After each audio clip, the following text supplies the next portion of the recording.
ಮುಖ್ಯಮಂತ್ರಿ ಬದಲಾವಣೆ ಬಗ್ಗೆ ಮಾತುಕತೆ ನಡೆದಿಲ್ಲ. ಅಕಸ್ಮಾತ್ ಮಾತುಕತೆ ನಡೆದಿದ್ರೆ ಕೇಂದ್ರದ ನಾಯಕರು ನೋಡಿಕೊಳ್ತಾರೆ. ನಮ್ಮ ಪ್ರಕಾರ ಅಂತ ಮಾತುಕತೆ ನಡೆದಿಲ್ಲ. ಈ ರೀತಿಯಾಗಿ ಹೇಳಿಕೆಯನ್ನ ಹುಬ್ಬಳ್ಳಿಯಲ್ಲಿ ಎಚ್ಎಂ ರೇವಣ್ಣ ಅವರು ನೀಡಿರುವಂತದ್ದು. ಮುಖ್ಯಮಂತ್ರಿ ಬದಲಾವಣೆ ಬಗ್ಗೆ ಮಾತುಕತೆ ನಡೆದಿಲ್ಲ. ಮಾತುಕತೆ ನಡೆದಿದ್ದರೆ ಕೇಂದ್ರದ ನಾಯಕರು ನೋಡಿಕೊಳ್ತಾರೆ. ನಮ್ಮ ಪ್ರಕಾರ ಅಂತ ಮಾತುಕತೆ ಏನೂ ಕೂಡ ನಡೆದಿಲ್ಲ. ಈ ರೀತಿಯಾಗಿ ಎಚ್ಎಂ ರೇವಣ್ಣ ಅವರು ಹುಬ್ಬಳ್ಳಿಯಲ್ಲಿ ಹೇಳಿಕೆಯನ್ನ ನೀಡಿದ್ದಾರೆ. ಸದ್ಯ ಇದೀಗ ಮುಖ್ಯಮಂತ್ರಿ ಹುದ್ದೆ ಖಾಲಿ ಇಲ್ಲ. ಸಿಎಂ ಹಾಗೂ ಡಿಸಿಎಂ ಮಧ್ಯೆ ಮಾತುಕತೆ ಆಗಿದೆ ಎಂಬ ಊಹಾಪೋಹ ಇದೆ. ಆದರೆ ಕೇಂದ್ರದ ನಾಯಕರು ಈಗಾಗಲೇ ಸ್ಪಷ್ಟನೆಯನ್ನ ನೀಡಿದ್ದಾರೆ ಅಂತ ಹುಬ್ಬಳ್ಳಿಯಲ್ಲಿ ಎಚ್ಎಂ ರೇವಣ್ಣ ಸ್ಪಷ್ಟನೆಯನ್ನ ನೀಡಿರುವಂತದ್ದು. ಮುಖ್ಯಮಂತ್ರಿ ಬದಲಾವಣೆ ಬಗ್ಗೆ ಸಾಕಷ್ಟು ಊಹಾಪೋಹಗಳು ಕೇಳಿ ಬರ್ತಾ ಇದೆ. ಆದ್ರೆ ಮುಖ್ಯಮಂತ್ರಿ ಬದಲಾವಣೆ ಬಗ್ಗೆ ಯಾವುದೇ ರೀತಿ ಮಾತುಕತೆ ನಡೆದಿಲ್ಲ. ಮಾತುಕತೆ ನಡೆದಿದ್ರೆ ಕೇಂದ್ರದ ನಾಯಕರಿದ್ದಾರೆ, ಅವ್ರು ನೋಡ್ಕೊಳ್ತಾರೆ. ನಮ್ಮ ಪ್ರಕಾರ ಅಂತ ಮಾತುಕತೆ ಯಾವುದೂ ಕೂಡ ನಡೆದಿಲ್ಲ. ಹಾಗೆ ಸದ್ಯ ಮುಖ್ಯಮಂತ್ರಿ ಹುದ್ದೆಯಲ್ಲಿ ಖಾಲಿ ಕೂಡ ಇಲ್ಲ.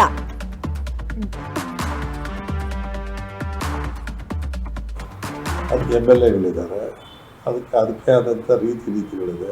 ಪವರ್ ಸೇರ್ ವಿಚಾರ ಒಂದ್ ಕಡೆ ಡಿ ಕೆ ಶಿವಕುಮಾರ್ ಮುಖ್ಯಮಂತ್ರಿಗಳ ವಿವೇಚನೆ ಬಿಟ್ಟಿದೆ, ಸಿಎಂ ಹೈಕಮಾಂಡ್ ಹೇಳ್ತಾರೆ. ನಾನು ಅದಕ್ಕೆ ಹೆಚ್ಚಿಗೆ ಪ್ರಾಮುಖ್ಯತೆ ಕೊಡಲ್ಲ. ಯಾಕೆ ಹೇಳಿದ್ರೆ ಈಗ CM ಕುರ್ಚಿ ಖಾಲಿ ಇಲ್ಲ. ಏನಾರ ನಡೆದಿದೆ ಬಿಟ್ಟಿದೆ ನಮಗೆ ಗೊತ್ತಿಲ್ಲ. ಮಾತುಕತೆ ಆಗಿದ್ರೆ ಕೇಂದ್ರದಲ್ಲಿ ತೀರ್ಮಾನ ಮಾಡ್ತಾರೆ. ಅದಕ್ಕೆ MLAಗಳಿದ್ದಾರೆ, ಅದಕ್ಕೆ ಆದಂಥ ರೀತಿಗಳಿದೆ. ನಾನೊಬ್ಬ ಕಾಂಗ್ರೆಸ್ ನಿಷ್ಠಾವಂತ ಕಾರ್ಯಕರ್ತನಾಗಿ ನಾನು ಕಾಮೆಂಟ್ ಮಾಡಕ್ಕೆ ಇಷ್ಟಪಡ.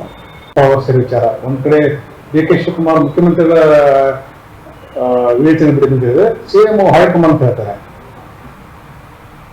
ನಾನು ಅದಕ್ಕೆ ಹೆಚ್ಚಿಗೆ ಪ್ರಾಮುಖ್ಯತೆ ಕೊಡಲ್ಲ. ಯಾಕೆ ಹೇಳಿದ್ರೆ ಈಗ CM ಕುರ್ಚಿ ಖಾಲಿ ಇಲ್ಲ. ಏನಾರ ನಡೆದಿದೆ ಬಿಟ್ಟಿದೆ ನಮಗೆ ಗೊತ್ತಿಲ್ಲ. ಮಾತುಕತೆ ಆಗಿದ್ರೆ ಕೇಂದ್ರದಲ್ಲಿ ತೀರ್ಮಾನ ಮಾಡ್ತಾರೆ. ಅದಕ್ಕೆ MLAಗಳಿದ್ದಾರೆ, ಅದಕ್ಕೆ ಆದಂಥ ರೀತಿಗಳಿದೆ.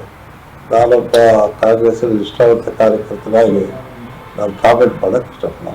ಪವರ್ ಸೇರ್ ವಿಚಾರ ಒಂದ್ ಕಡೆ ಡಿ ಕೆ ಶಿವಕುಮಾರ್ ಮುಖ್ಯಮಂತ್ರಿಗಳ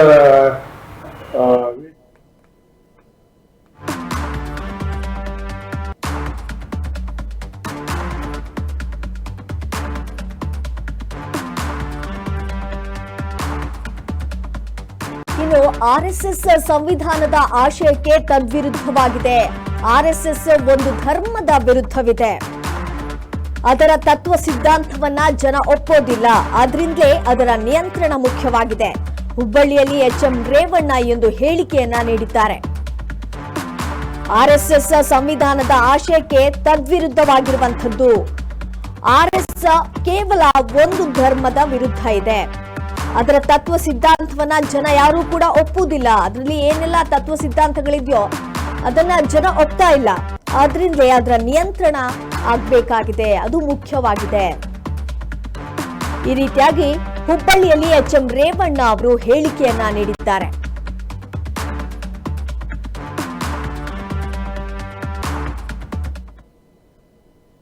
RSS ವಿಧಿಮಂಡ ಬದಲಾಯ್ತಲ್ಲ, ಒಬ್ಬ ಆತ ಮಾಡಿರೋ ಕೆಲಸಗಳು. RSS ಇವತ್ತು ಭಾರತದಲ್ಲಿ ನಮ್ಮ ಸಂವಿಧಾನ ಏನು ಹೇಳುತ್ತೆ, ಎಲ್ಲರೂ ಮಾಡಬೇಕು, ಎಲ್ಲ ಸಮಾಜದವರು ಇರಬೇಕು. ಹಿಂದೂ, ಮುಸ್ಲಿಂ, ಕ್ರೈಸ್ತ, ಇಸಾಯಿ, ಸಿಖ್ ಎಲ್ಲರನ್ನು ಒಳಗೊಂಡಂತೆ ಭಾರತ ಇದು. ಇದನ್ನು ನಾವು ಎಲ್ಲರನ್ನೂ ಒಳಗೊಂಡಂತೆ ಹೋಗಬೇಕು. ಮುಸಲ್ಮಾನರು ಬೇಡ, ಸಿಖ್ರು ಬೇಡ. ನಾಳೆ ದಿವಸ ನಾವು ಬ್ರಾಹ್ಮಣರು ಬಿಟ್ಟರೆ ಯಾರು ಬೇಡ ಅನ್ನೋ ಪರಿಸ್ಥಿತಿ ನಿರ್ಮಾಣ ಆಗ್ಬೋದು. ಇದಾಗಬಾರ್ದಲ್ವ. RSS ಏನು ಸೊ ಈಗ ಅಲ್ಲೇ ಪಾಪ ಮುನಿರತ್ನ ಅನ್ನೋರು ಕರಿಟೋಪಿ ಹಾಕ್ಕೊಂಡು ನಾನು RSS ಮುಖಂಡ ಅಂತಾನೆ ನಾವು ಚರಿತ್ರೆ ನೋಡಿದ್ದೀರಾ.